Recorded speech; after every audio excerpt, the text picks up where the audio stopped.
¿Por qué el tabaco es una sustancia tan aceptada socialmente cuando es una de las principales causas de enfermedad y muerte en el mundo? ¿De verdad nos relaja fumar o causa ansiedad? ¿Qué papel juegan hoy los cigarrillos electrónicos y los vapers? ¿Solución o nuevo problema?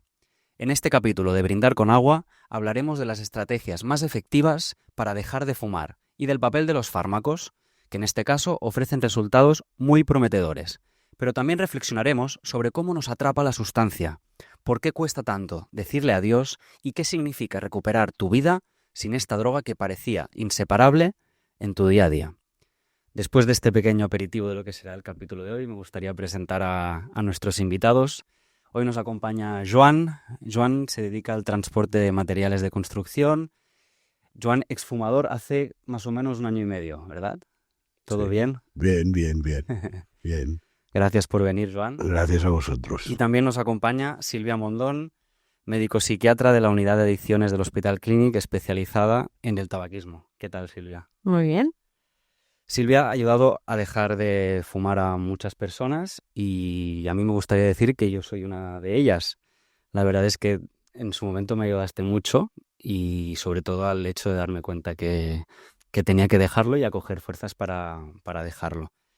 No fuiste la única que me ayudó, porque en aquel momento también me acompañó Mireia Gray, que era una compañera de la unidad de adicciones de aquí del Hospital Clínic, que desgraciadamente Mireia nos dejó hace 5 meses, una gran amiga nuestra, de hecho era tu mejor amiga, Silvia, y me gustaría pues que este capítulo también se lo dedicáramos a ella, porque aparte de la gran persona y profesional que era, me ayudó a mí, como me ayudaste tú, a dejar de fumar y pues si te parece bien, Silvia, se lo vamos a dedicar ya que la echamos mucho de menos. Y tanto que sí, estaría muy contenta. Hoy hablaremos con Joan y con Silvia sobre el tabaco y sobre su adicción. Si quieres saber cómo afectan las drogas a nuestro cuerpo, si te preocupa alguien cercano o simplemente quieres informarte sobre sus riesgos antes de consumir, este es tu espacio, un lugar en el que brindamos con agua, porque hacerlo también puede traer buena suerte. ¡Salud!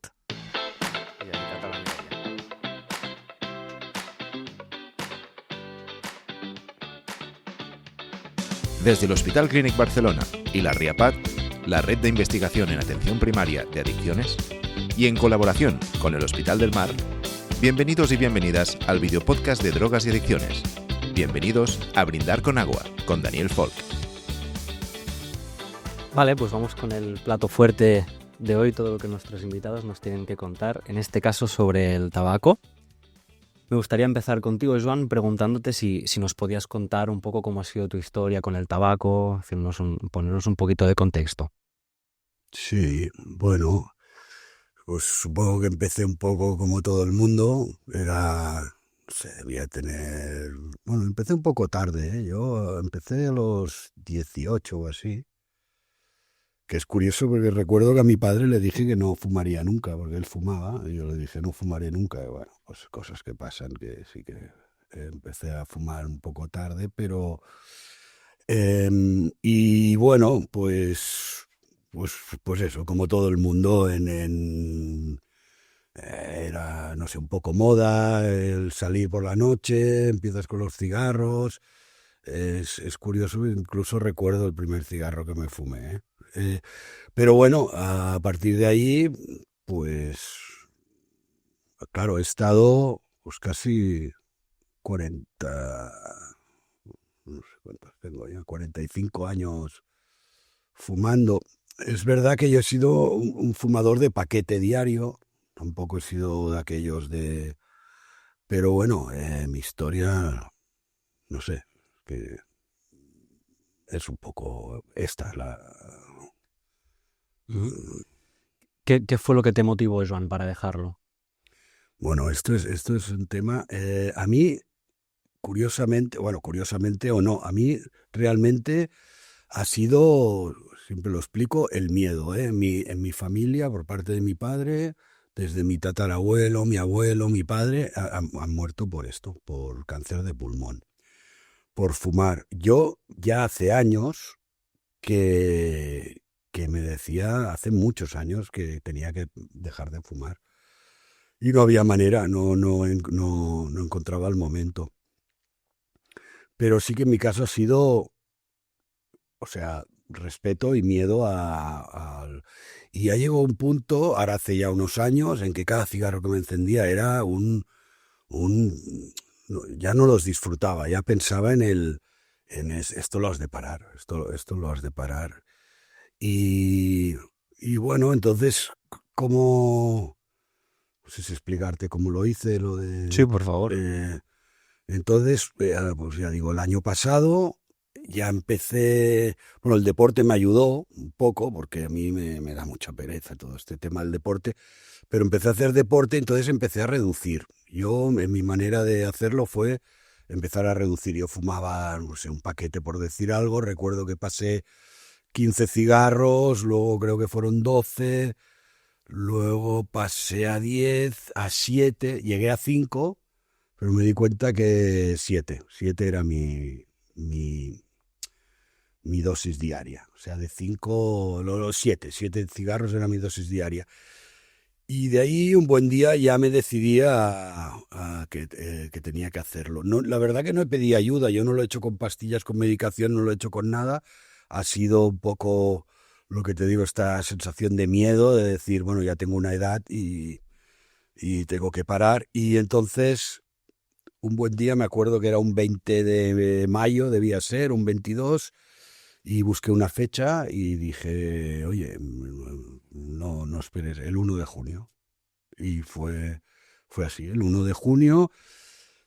Tengo que explicar que también lo dejé, pero no me obligué mucho. Yo me acuerdo que pensé, además el 1 de junio era un sábado, pensé, oye, si hacia las 7 de la tarde o así te apetece uno, fúmatelo, ya estás en el camino, ya es la idea. Llegó esta hora, las 7 de la tarde, y vi que podía seguir sin fumar. Pasar un día entero sin fumar, a mí me ayudó muchísimo para darme fuerzas para el día siguiente, porque pensé, si ayer lo hiciste, hoy lo puedes hacer. Y fue así. Para acabar con esta pregunta, también os diré que yo al principio me ayudé me compré un vapor de estos de calada sin nicotina. Esto fue, bueno, el sábado lo hice sin nada, pero el lunes me lo fui a comprar y tiré con este vapor, bueno, cuando me ayudó. Creo que compré 2 vapors, el segundo no lo acabé, sin nicotina. Y luego ya me compré el cigarro de farmacia, este mentol, que esto también me ayudó porque también pienso que hay esta adicción de, ¿cómo se llama? Postural o... Sí. Y este me duró más. Este mentol lo llevaba a todos sitios y estuve varios meses con este cigarro de... Pero bueno, así fue, más o menos como lo hice. Me ha gustado una cosa que has dicho, Joan, que a ver si lo he entendido bien, que al principio quizá tenías la creencia de que no te podías pasar un día sin fumar y lo primero que te pasó y que te motivó fue darte cuenta de que sí que podías aguantar sin fumar. De hecho, efectivamente, porque además, de hecho, ya te digo que tenía hasta la hora. O sea, sabía que el sábado a las 7 de la tarde seguramente ya no podría más. O sea, el cuerpo me pediría el cigarro. Y no era esto así.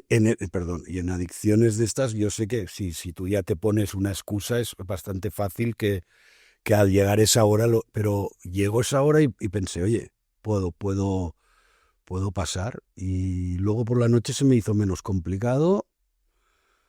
Y así fue, sí, así fue. No sé si nos podrías explicar un poco, Joan, otras estrategias o otras cosas que te funcionaron quizá más a nivel de nuevos hábitos tuyos o aparte del deporte que Sí, bueno, comentabas. mira, desde luego el deporte me ha ayudado. Dejé el café, porque la verdad que iba muy acompañado. Es que te puedo decir que seguramente mi cigarro favorito era el de la mañana, supongo que como a muchos, pero ese momento del café cigarro es que era mi momento. De hecho, yo pensé que sería el más, bueno, y seguramente lo fue, el más complicado de... Pero bueno, otras estrategias. ¿Sabes qué pasa? Que, sinceramente, cuando vi que lo había conseguido, tuve unos días de cierto subidón. no cambié muchos hábitos. Yo ya sé que se dice, oye, no vayas a no sé, tampoco, la verdad es que ya no voy, no salgo de noche mucho, no me... Pero no tuve bastante alegría que me duró lo suficiente como para poder pasar. No cambié muchas cosas. Luego, ya digo que más tarde, bueno, pero esto es más tarde. Me ha costado me ha costado más mantenerme sin fumar luego que no al principio. No sé si contesto un poco a tu Por supuesto. pregunta. No, ya digo que no cambié mucho de hábitos. De hecho, mi pareja seguía fumando en casa y yo no lo hacía. Y sigue fumando. Ujú. Eh, Y desde que no fumas, Joan, déjame preguntarte qué cambios positivos has notado en tu vida. Hombre, mira, por ejemplo, puedo estar hablando aquí sin temor a tener una tos de esas porque lo he pensado al principio, ¿no? Esto es sobre todo la primera que yo noté, ya no es tanto el sabor o el olor, que también, era lo de la tos. Era esas mañanas con una tos terrible y un día se lo comenté a la doctora que creo que hasta me ha cambiado la voz. Yo tenía una voz muy grave, pero bueno, yo lo veo mucho sobre todo en lo respiratorio, digamos. Y luego sí que es verdad que ya te viene, bueno, pues esto, el sabor, el olor y estas cosas que yo me di cuenta más tarde. Y me dejó alguna cosa, pero en principio esto es lo que más noté, el tema respirar, ¿no? Ujú. Y Joan, si tuvieras delante a alguien que fuma y está planteándose pedir ayuda, dejar de fumar, ¿qué consejo le darías para dar ese primer Hombre, paso? a ver, muchas veces digo que creo, y además he hablado con fumadores, y a mí me pasaba, por ejemplo, ¿no? Que le preguntaba a alguien si tenía fuego o lo que sea, decía, no fumo, y yo le decía, hostia, qué suerte tienes. O sea, yo creo que la mayoría de fumadores, o el 80%, no sé, les gustaría no fumar. Yo creo que saben que es digamos, bueno, se puede decir que es una droga, ¿no? Que además, en mi caso, creo que es quizá la más ridícula que hay, o todas no son malas, pero porque no te da nada, o sea, es que lo único que hace es matar, no sé, para mí estos son mis pensamientos que a mí me han ayudado para dejar de fumar, ¿no?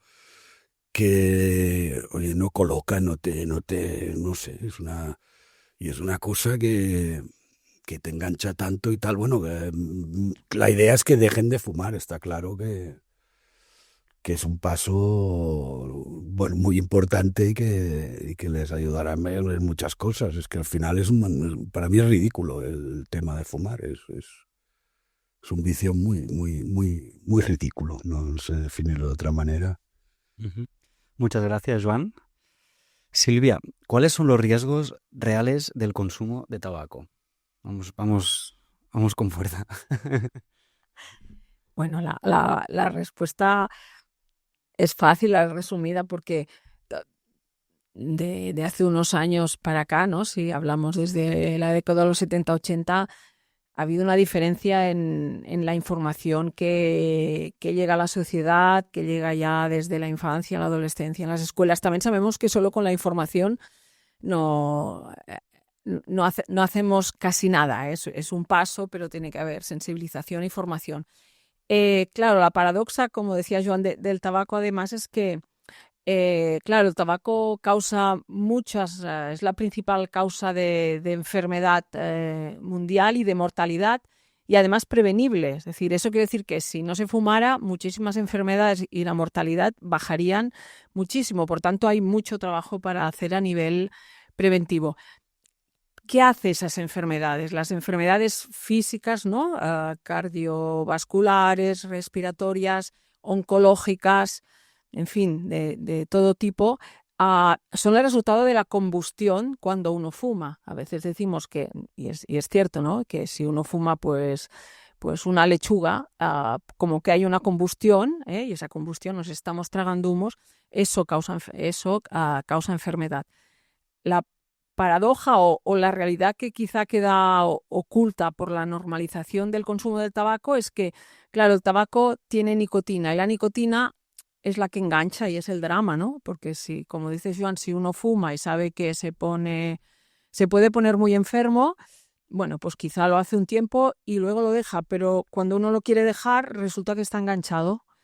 Y bueno, y es un poco, me sale como dramático, ¿no? Es un tema complicado, quería comentar esto, pero lo que hace es enfermedad física. La nicotina es la que engancha, pero no produce enfermedad. ¿Y el tabaco también afecta a la salud mental? Sí, ahora que estaba diciendo que la nicotina no produce enfermedad, bueno, ya me va bien que me eches un cable porque... Claro, la nicotina lo que produce es la enfermedad mental, que es la adicción, es la afectación sobre la salud mental. Claro, John nos comentaba que aparentemente, ¿no? El tabaco no causa trastornos de conducta tan inmediatos y tan aparentes como tomar cocaína, alcohol, cannabis o heroína. Pero si lo pensamos con sutileza y atentamente, sí que causa cambios en la conducta. ¿Qué fumador no se ha despertado por la noche y se ha puesto a fumar y si se le acaban el cigarro, pues igual se va a la gasolinera o se va a la tienda que está abierta por la noche? ¿Cómo priorizamos, ¿no? Que es un ítem para definir una adicción. ¿Cómo se prioriza la conducta de fumar ante una comida familiar, salir N veces del trabajo porque uno necesita su dosis periódica? Eso a nivel clínico, y luego los estudios nos dicen que el tabaco, la nicotina es activadora, por tanto hay un aumento de la ansiedad global. El fumador que deja de fumar, al cabo de un tiempo, en general dice, estoy más tranquilo. Y tenemos ya estudios donde se sabe que, por ejemplo, estudiando la ideación suicida en personas fumadoras, esta ideación es mucho mayor y se han hecho diferentes estudios que en no fumadores. Evidentemente no estamos hablando de una causa-efecto, pero sí de una observación para ahondar y seguir buscando evidencia científica alrededor del tabaco. Por tanto, funciona como una droga normalizada. Uh-huh. Y una cosa que ya más o menos me has medio respondido, pero que me gustaría aclarar también, porque se ha hablado muchas veces, es el tema de si fumar es un hábito. Uh-huh. Bueno, yo siempre comento que va más allá de un hábito. No vamos a discutir que no es un hábito. Un hábito es una conducta que se repite. Y a veces comentamos, ¿no? Que para comparar, ¿no? Claro, un hábito es comer patatas fritas, ¿no? Comes una y te comerás prácticamente la bolsa porque tienen mucha sal y eso va muy rápido al cerebro, como la nicotina, y uno pues quiere seguir comiendo patatas fritas o bebidas edulcoradas o algo muy dulce. ¿Qué diferencia hay? Que la sal o el azúcar, aunque sean nocivos para nuestra salud en exceso y tomado en poco lapso de tiempo, no son una droga. Aunque al cerebro le guste y va muy rápidamente al cerebro.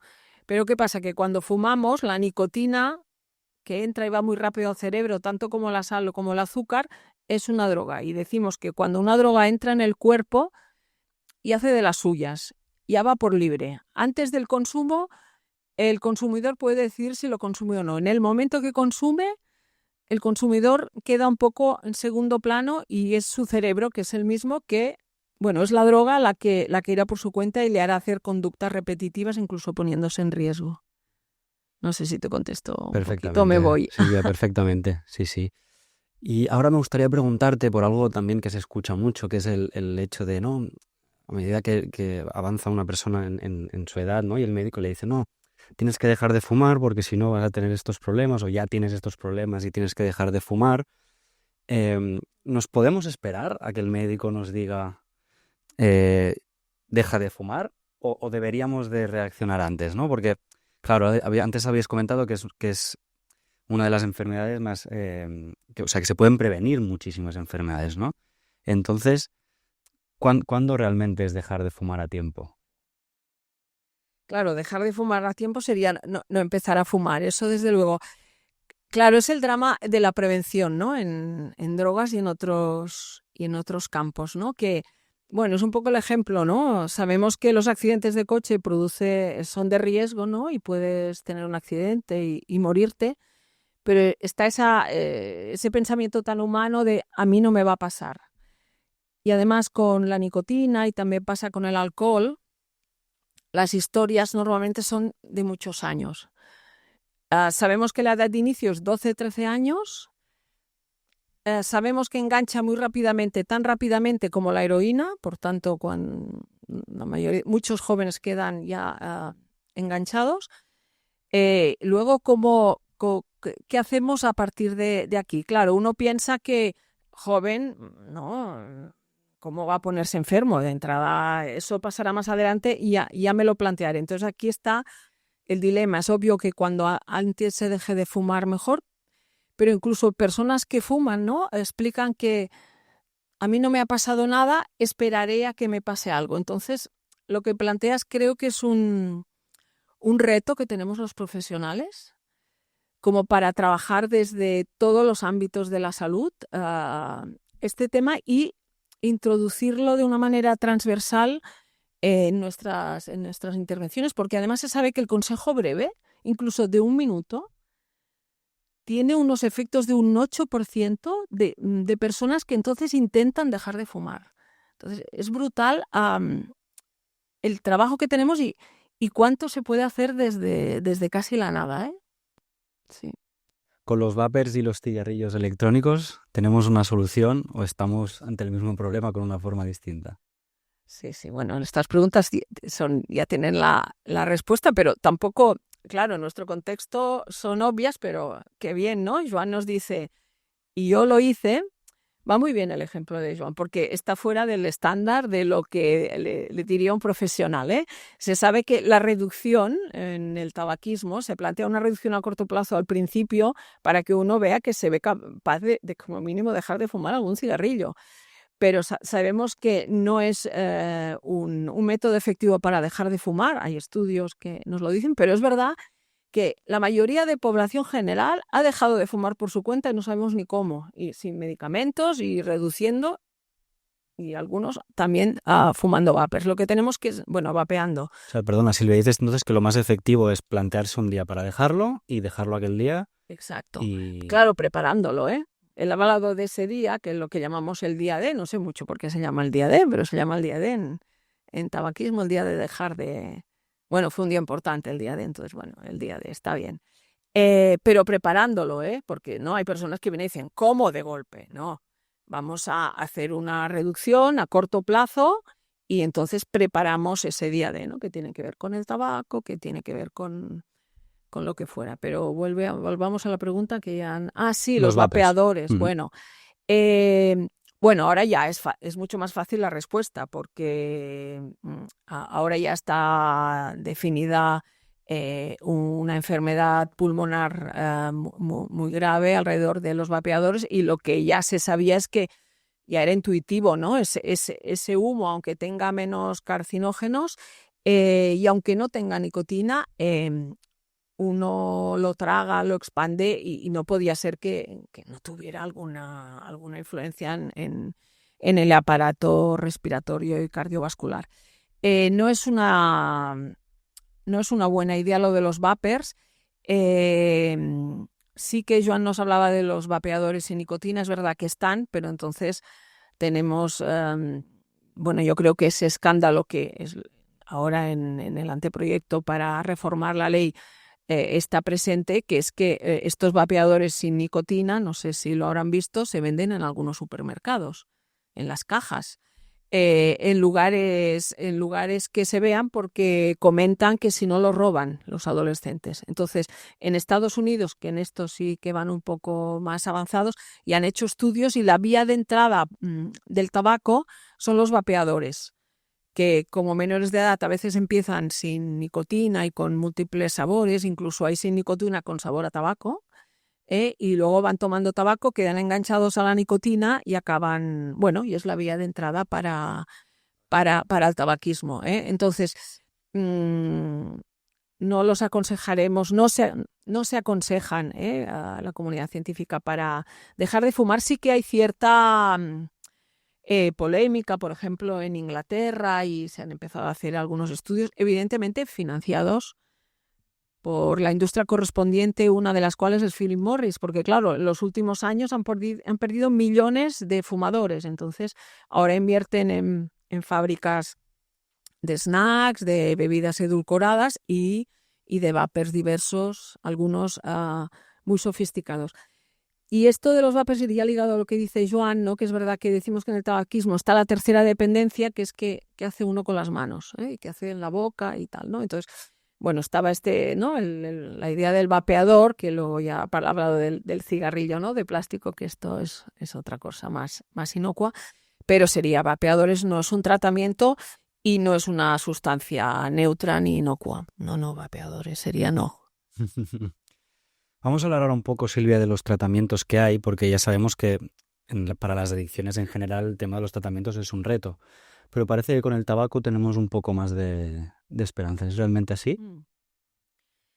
Sí, porque ha ido cambiando el panorama, matizando que sabemos que en la adicción la máxima eficacia del tratamiento es la combinación del tratamiento farmacológico con el psicoterapéutico. Y justo en el tabaquismo el peso mayor está en el psicoterapéutico. Porque siempre lo comentamos, ¿no? Que el tabaquismo es una carrera de fondo y no vamos a estar toda la vida medicándonos para no fumar. Pero eso no quiere decir que uno durante un tiempo no pueda estar acompañado psicoterapéuticamente para cuando tenga dificultades, cuando ha dejado de fumar y tiene ganas, ¿no? Porque hay ¿cuántos estímulos al día hay? ¿No? Si uno fuma 20 cigarrillos, ¿cuántos estímulos al día hay?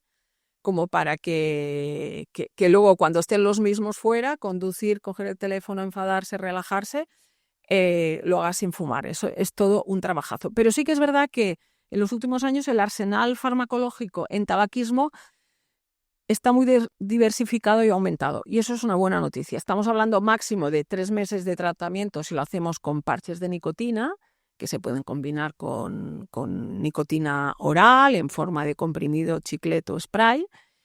Y luego tenemos medicamentos, ¿no? Como el primero que hubo fue el bupropion, que es un antidepresivo, pero que se vio de una manera casual que disminuía mucho las ganas de consumir. No se sabe exactamente por qué mecanismo, porque queda muy claro el mecanismo antidepresivo, pero no demasiado el otro.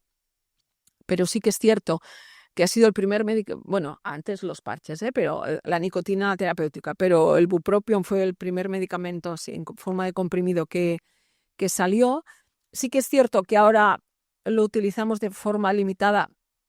Claro, mi opinión es sesgada porque soy psiquiatra y el bupropion tiene muchas interacciones y algunas contraindicaciones, con lo cual en la mayoría de nuestros pacientes que toman medicación psicótropa tenemos que ir con cuidado. Y es verdad que los otros medicamentos han sido diseñados expresamente para dejar de fumar. Una es la vareniclina, que es el famoso Champix, que ahora no está, pero han salido 3 o 4 vareniclinas otra vez en la actualidad, están en mercado. Y la otra es la citisina o citisiniclina, que también ha sido diseñada para dejar de fumar. Claro, estos medicamentos sí que al ser diseñados expresamente tienen una doble función, ¿no? Ayudan a disminuir el craving, que es la ansia de consumo, y ayudan a tener menos sintomatología de abstinencia, porque igual podemos pensar que dejar de fumar no crea abstinencia, pero resulta que sí, que la crea y la puede crear sobre todo las 3 primeras semanas.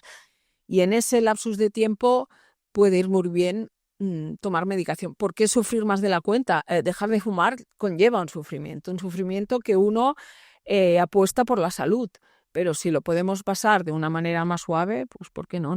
Uh-huh. ¿Cómo suele manifestarse la abstinencia en el tabaquismo? Claro, es una abstinencia muy larvada, muy poco llamativa. De hecho, ocurre en el hospital cuando hay personas ingresadas que se atribuye el malestar que puede tener el paciente a todo menos a la abstinencia al tabaco. La abstinencia del tabaco puede ser muy diversa, desde cefaleas, somnolencia nocturna e insomnio diurno, no quiere decir que pase toda la vez. Puede haber restreñimiento, porque es verdad que el tabaco, igual que el alcohol, irritan el tracto gastrointestinal y luego cuando uno lo deja puede tener restreñimiento. Puede estar como deprimido, no me acaba de gustar la palabra, pero sí que más decaído, como que a uno le falta algo, con cierta labilidad emocional. Todo eso puede ocurrir. Somatizaciones, aparte de cefalea, que uno no sabe, le duelen, ¿no?, a las articulaciones. Pueden pasar todas esas cosas, normalmente no pasan todas, son leves, y uno de los signos de abstinencia es el craving. O sea, hay casi en unos momentos, no sé, yo no lo puede ratificar, una cosa obsesiva de ansia de consumo. Decir, bueno, a ver, ¿no? Hay personas que lo dejan y dicen, los primeros días es como una obsesión, o sea, no puedo fumar, ¿cómo lo hago? No podré hacerlo. Y todo eso es la abstinencia al tabaco. Poca física, o sea, no hay una repercusión grave como podría ser una abstinencia al alcohol, donde necesariamente se tiene que medicar. En el tabaco no necesariamente se tiene que medicar, porque no. El riesgo para la salud es cuando uno fuma, no cuando uno deja de fumar. Entonces, Silvia, lo que estabas diciéndonos es que dejar de fumar es una apuesta a largo plazo, ya que las primeras semanas se puede experimentar cierta abstinencia, pero que suertudamente hoy en día existen unos medicamentos que te pueden facilitar la vida y hacer que este proceso de abstinencia que acaba pasando sea un poco más fácil. Sí, me hacías pensar que sería no estar tan solo, ¿no? Y ahora pensando, no estar tan solo simbólicamente, me acompaña una medicación y ahora, claro, voy hacia mi terreno, ¿no? Que es esta parte psicoterapéutica, ¿no? Cuando uno puede estar acompañado por un amigo, por un familiar o por un profesional o con un grupo de terapia que te acompaña los primeros meses, no sé, creo que se vive, si lo pensamos en general, no para el tabaco, para todo, ¿no? Si uno está acompañado en algo que cuesta de hacer, bueno, se lleva de otra manera, ¿no? Y pensaba, pues en los medicamentos también, ¿por qué no? Sí. Como más ayuda puedas tener, ¿no?, de varias áreas y de varios puntos, mejor probabilidad de éxito vas a tener al dejarlo. Sí. Y para terminar, Silvia, me gustaría preguntarte si tuvieras, de nuevo la misma pregunta que le he hecho a Joan, alguien delante que fuma y que está dudando en dar el paso para dejarlo, ¿qué consejo le darías para animarlo a dar ese paso? Bueno, lo he dicho un poco Joan, ¿eh? Yo lo haré al revés, cuando a un grupo donde a veces hay no fumadores, y decimos que es un grupo de salud. Y hubo una vez una persona que dijo, ¿qué suerte tiene usted que no fuma? ¿Qué peso de encima se ha sacado ya desde el principio, ¿no? Y digo lo del peso de encima porque, claro, quizá desde los profesionales o a veces desde los familiares, cuando hay una enfermedad, por ejemplo, física grave, hay mucha presión del entorno. Mucha presión que sale en forma de reñir, en forma moralista, y como no se entiende parece mentira. Y he tenido experiencia de tratar a pacientes muy bloqueados con mucha culpabilidad, por ejemplo, enfermos de cáncer, que no tenían margen de maniobra porque estaban colapsados. Entonces, poder dar un espacio como para que no vamos a demonizar nada, para que te puedan explicar qué les pasa, para que incluso puedan decir que ya les da igual fumar porque están muy enfermos. Ahí eso da un margen psicológico y terapéutico que te ayuda a avanzar. La parte psicoterapéutica, lo que está más demostrado es hacer una intervención de orientación motivacional, y la terapia que está más estudiada es la cognitivo-conductual. Pero yo diría que una mezcla de todo esto desde una intervención muy holística y sin demonizar, sin echar broncas, sin hacer el discurso del experto, ¿no? Que parece mentira, que usted, qué tal, ayuda a las personas a dejar de fumar. A mí, cuando vienen a la consulta y me dicen, bueno, vengo porque usted es la especialista que me tiene que dar la nueva medicación, yo siempre les digo que acabo antes haciéndole la receta, pero que yo de entrada yo no les querría hacer ninguna receta porque ¿quieren ellos dejar de fumar? Les hago esta pregunta, porque claro, los que tienen que dejar de fumar son ellos. Alguna persona se me ha enfadado, porque claro, ellos vienen que tú les soluciones el problema. Entonces, Decimos que le vamos a acompañar en eso, igual le vamos a ayudar en algo porque yo soy un medicamento que él no sabe, pero él es el que tiene que dejar de fumar. Le vamos a acompañar, le vamos a dar herramientas, energía, pero se tiene que ir con la idea que tiene que dejar de fumar y que ya cuando salga, aunque no tengamos día de aún, tiene que reducir como mínimo, pues no sé, 2 cigarrillos, ¿no? Pasar a la acción. Y que cuando uno llega y ya dice que quiere dejar de fumar, ya ha empezado el tratamiento, ¿no? Porque es todo un proceso muy largo. Pasar a la acción, en definitiva. Sí, sí. Muchas gracias a ti también, Silvia, y pasamos a la sobremesa. Gracias.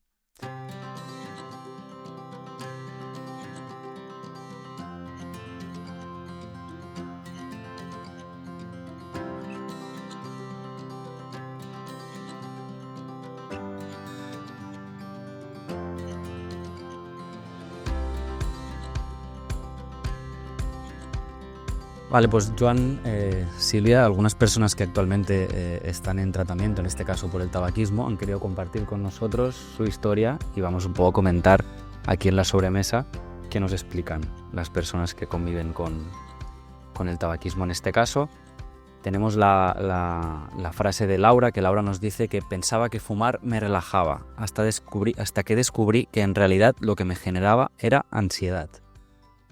Esto lo mencionó un poco Silvia, pero no sé si podéis entre los dos acabar de... Yo, si me deja Silvia, yo puedo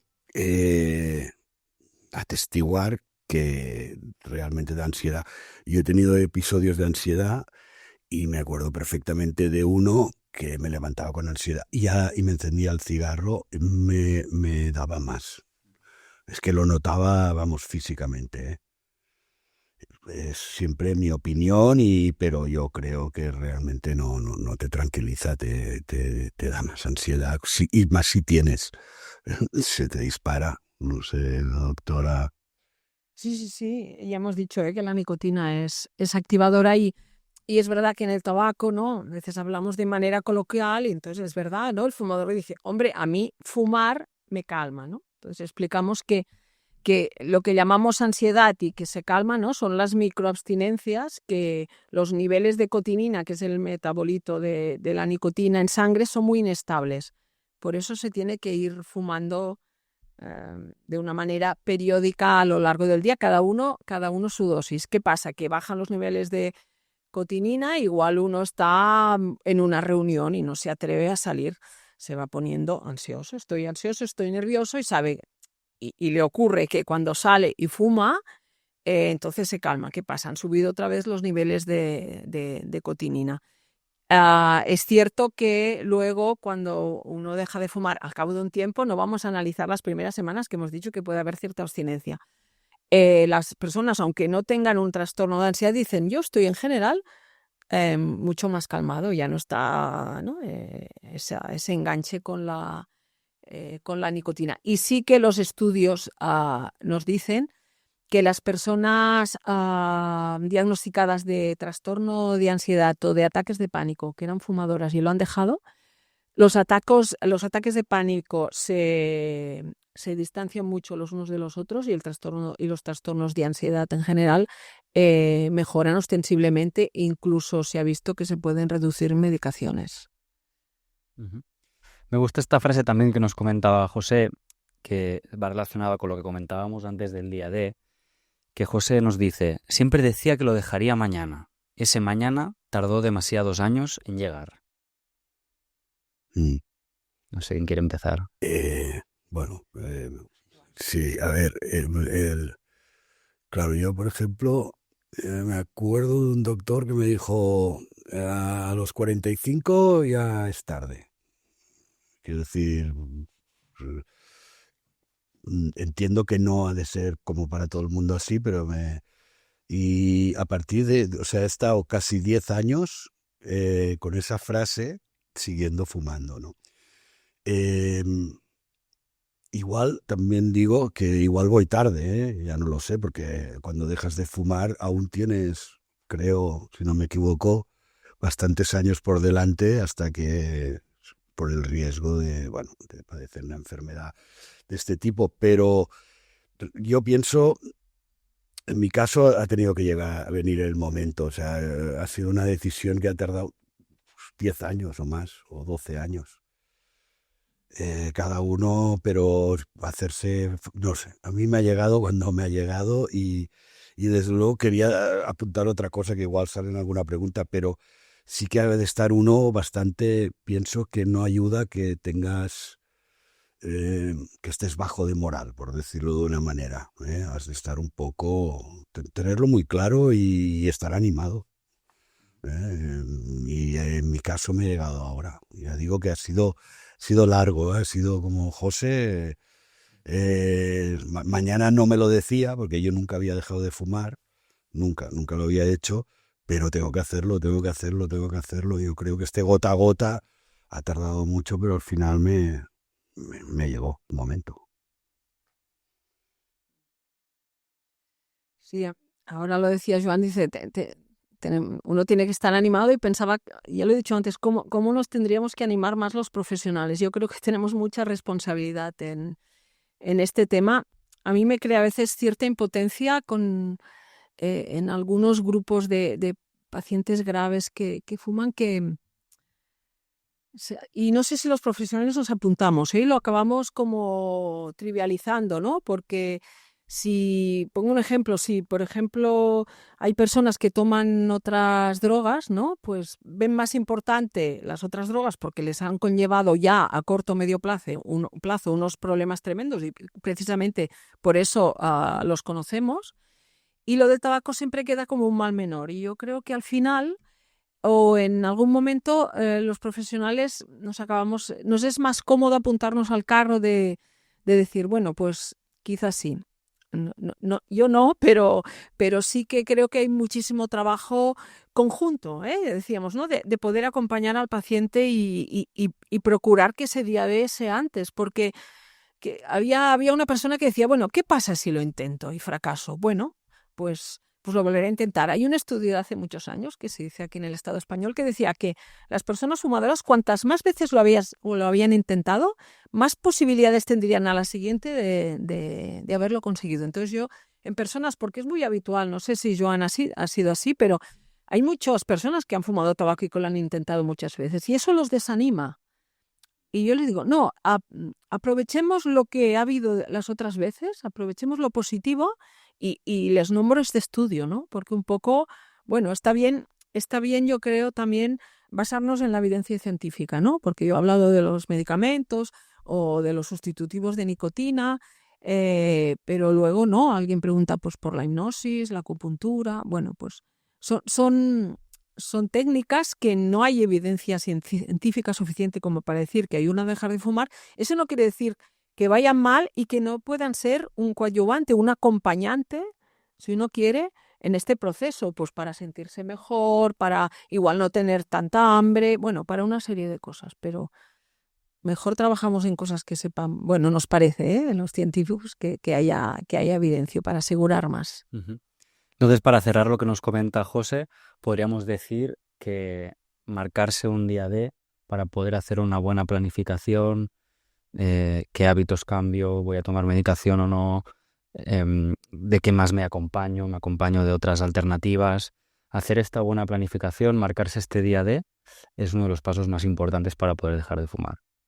Nos parece que sí, y la bibliografía nos lo dice así, ¿eh? Luego tenemos siempre el ejemplo de Joan, que lo ha hecho de otra manera como muchas otras personas, pero como la vida misma, ¿no? Por eso lo estamos comentando. La cuestión es dejar de fumar como sea, ¿no? Porque es una magnífica inversión en la salud de uno.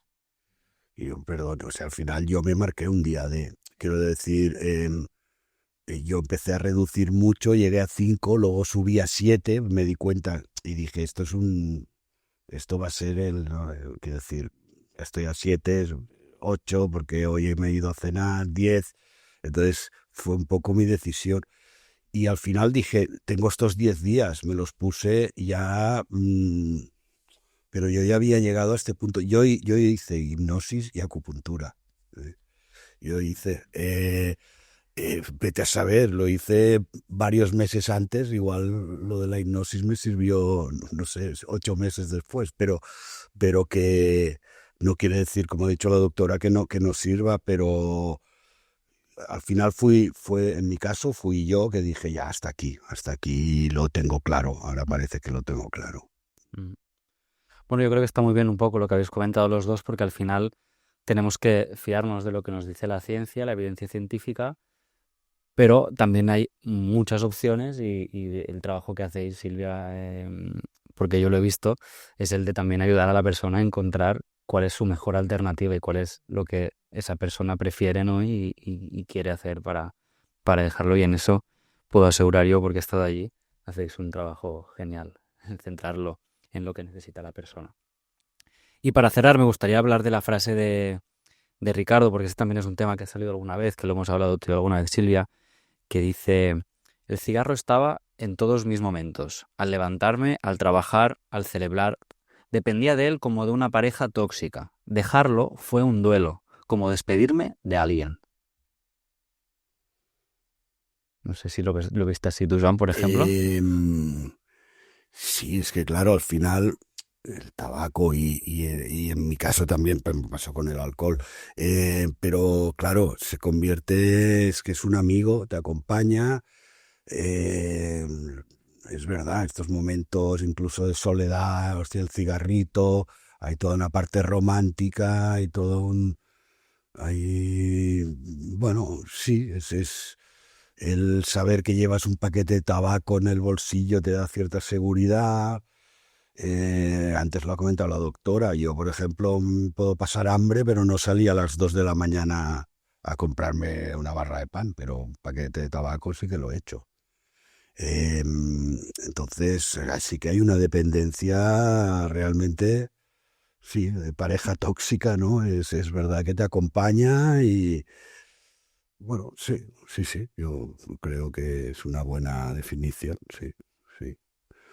Yo quería aprovechar también, perdón, igual Por no toca supuesto, ahora, no. pero también agradecer a la doctora, bueno, a todo el equipo que tienen, porque a mí también me han ayudado mucho en este camino. Yo lo dejé solo, pero luego estaba acompañado y es verdad que esto ayuda muchísimo.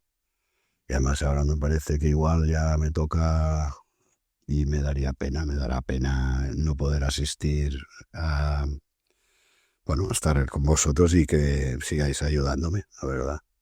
Pero bueno, colado la... No, gracias, por supuesto. Gracias. Si no a vosotros. No, yo lo resumo, esto que estamos comentando, con el título de una película, ¿no? Que era Atracción Fatal, ¿no? Bueno, pues es tremendo, ¿no? Uno queda ahí enganchado en una relación que da cosas, claro, ¿no? Decimos que las personas pueden ser adictas, pero no necesariamente todo el adicto es masoquista, es decir, uno saca réditos, saca cosas positivas. Desde el principio de la historia de la humanidad se consumen drogas, tienen unas funciones, pero bueno, minimizamos a medio y largo plazo los efectos de quedar enganchado con todas esas consecuencias, y a corto plazo, sobre todo con otras drogas, claro, situaciones, ¿no?, de siniestralidad, de accidentes, de hacerse daño. Entonces sí, hay una atracción fatal que es fatal y que cuesta de desengancharse. Y luego está este tema del duelo, que a veces lo trabajamos, ¿no? Uno, si piensa en este paradigma, creo que está muy bien, ¿no?, poder entender, ¿no?, cuando dice, me encuentro a faltar algo, me falta algo, tengo un vacío, no sé cómo disfrutaré de la fiesta si lo tengo asociado a, ¿no?, a fumar, no sé cuándo me estrese, cómo lo haré si no puedo fumar. Pues sí. Yo, si me dejas añadir una, que fue el verano pasado, me acuerdo que era, claro, había viajado en junio, me iba de viaje, fui a Asturias, y yo me veía sentado en un banquito viendo el paisaje y sin el cigarro, y se me hacía, ostras, no lo podré disfrutar, no disfrutaré igual eso, ¿no? O sea, eso se me metió en la cabeza. Luego hice el viaje y no me pasó, que a veces también, pero bueno, esta idea romántica, por esto decía, ¿no?, de que te acompaña y de que disfrutarás más ciertas cosas, pues de una comida, un cigarro, ¿no? Hombre, esto es parte ¿no?, del ritual y hostia, ¿cómo lo haré? Bueno, pues se hace y al revés, no... Luego, para acabar, hay otro tema que no hemos hablado, pero que me habla mucha gente, que yo no me acuerdo, y es lo económico, ¿eh? Y hasta la salud, pero lo económico, ahora estamos, me parece, a 6 euritos el paquete. Es que Pero bueno, yo sé de gente que tiene una aplicación que se va guardando, te dice lo que te hubieras gastado, se lo va guardando y se compra caprichitos. Antiguamente la hucha, ¿no? O la hucha, sí, bueno.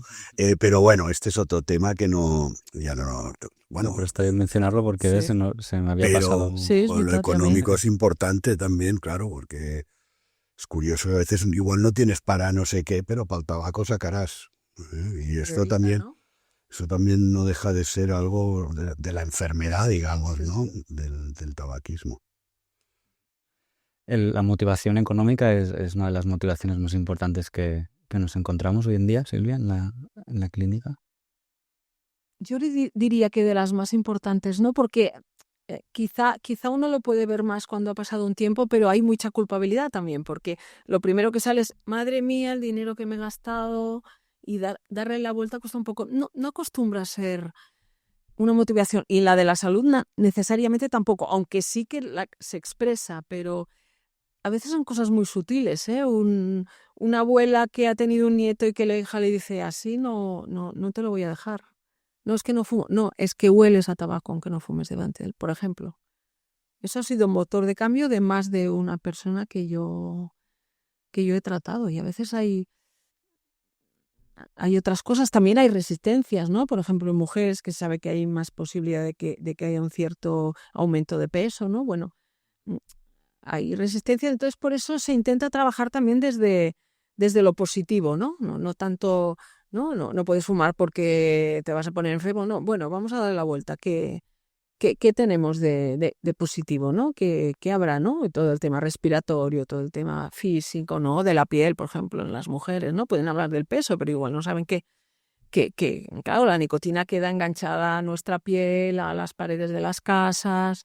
Bueno, y antes hemos empezado hablando de información, entonces es verdad que va bien seguir dando información porque hay mucha, ¿no? Alrededor de la nicotina, ¿no? De la nicotina, pues esto, que este resultado de unas reacciones químicas que quedan en las casas todo amarillo, eso de que uno fuma en el balcón y como ya fuma en la ventana ya no entra dentro, ¿no? Esto pasamos a una diapositiva de una piscina, ¿no? Si uno se hace un pis en la piscina, a ver, no, aunque pongas una red, pues es exactamente lo mismo, ¿no? Entonces, bueno, seguir dando información, formación y sensibilización lo veo muy importante. De que estás haciendo una inversión en salud, de que vale la pena y de que, Ganas dinero, etcétera. Pues muchas gracias a los dos. Y si estás escuchando esto y sientes que necesitas ayuda, queremos recordarte que no estás solo. Puedes acudir a un centro de atención primaria o a un centro especializado en adicciones. Ya sea para resolver dudas, hacer una consulta o simplemente hablar, no dudes en ponerte en contacto. Pedir ayuda o informarse es siempre el primer paso. Pues muchas gracias por venir al programa. Joan, no sé si tienes alguna cosa final para cerrar. Bueno, simplemente pues animar a quien se lo esté pensando o a todos los fumadores en sí, ¿no? Al final, oye, mira, yo, digamos, poder ser independiente, ¿no? El no tener una dependencia de cuantas menos cosas mejor, a mí me ha quitado mucho peso de encima, ¿no? Aparte de... Bueno, ya digo, sí que es verdad que, como he dicho antes, yo he dejado de fumar por miedo a la enfermedad y esto me ha ayudado, pero al final sacarme todo ese peso que tenía con lo del tabaco cada mañana, que era un drama en el lavabo, las toses, el respirar con el pito,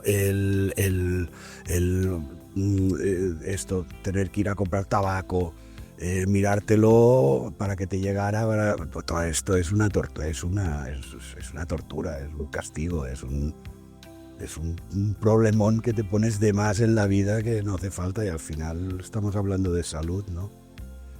Te puede pasar cualquier cosa, pero con esto te quitas una parte importante de riesgos, ¿no? Y yo estoy, bueno, pues muy contento, ¿no? Muy agradecido y de haberlo conseguido. Pensaba que te has liberado, ¿no? Una Es que te has liberado y te ha cambiado la vida, ¿no? Es una liberación, Como... claro, es sacar muchas piedras de una mochila, es esto. Y encima, para tener mejor salud, está claro. Al final, lo decía al principio, pero fumar es ridículo. Al final, el tabaco no tiene nada bueno. O sea, es que no hay, no lleva hierba buena para que, ¿no? Te dará mejor aliento, no sé. Aunque sea esta chorrada, no, es que el tabaco no tiene nada, no te va a correr los pies planos, no te va, o sea, es... bueno, pues haberme liberado de esto es alucinante. Muchas gracias, Silvia, también a ti por venir. No sé si también quieres añadir algo. Bueno, pensaba que yo que trabajo en otros aspectos de la salud mental y con otras adicciones y también con otros diagnósticos, pensaba que el tabaquismo, que evidentemente es una adicción, bueno, estoy muy contenta de trabajar también en este tema desde hace muchísimos años, de una manera un poco casual e intuitiva, y que he ido aprendiendo sobre la marcha también, porque cada adicción tiene sus peculiaridades, pero el tabaquismo yo creo que un poco más. Y como está tan normalizado, es cierto que eso también ha sido una ventaja para tratar a las personas que fuman, que, bueno, tengo a Joan y se lo quiero agradecer, pero es un poco el testimonio de todas las personas que yo he ido tratando y de las cuales he aprendido muchísimo y a veces sobre la marcha. Antes hemos nombrado a Mireia y hacíamos este grupo de terapia con ella y lo decíamos, ¿no? Que íbamos aprendiendo a medida que íbamos escuchando, dando tiempo y conociendo a las personas que teníamos delante, sobre todo con ese ejemplo que he puesto de personas enfermas físicas graves que estaban tan bloqueadas con tanta culpa y que eran incapaces de movilizar y que al final han dejado de fumar y claro, es que la calidad de vida, sea la vida que a uno le quede, bueno, es que no tiene color. Por tanto, otra vez las personas que no fuman no saben el tesoro que tienen, porque hay un trabajazo en dejar de fumar. Y las que lo han dejado, otro tesoro, ¿no? A mí me parece... Y otro trabajazo magnífico, aún. Que sí. Y a seguir, nunca tiramos la toalla. No. Muchas gracias a los dos y, por supuesto, gracias a todos nuestros oyentes por estar al otro lado.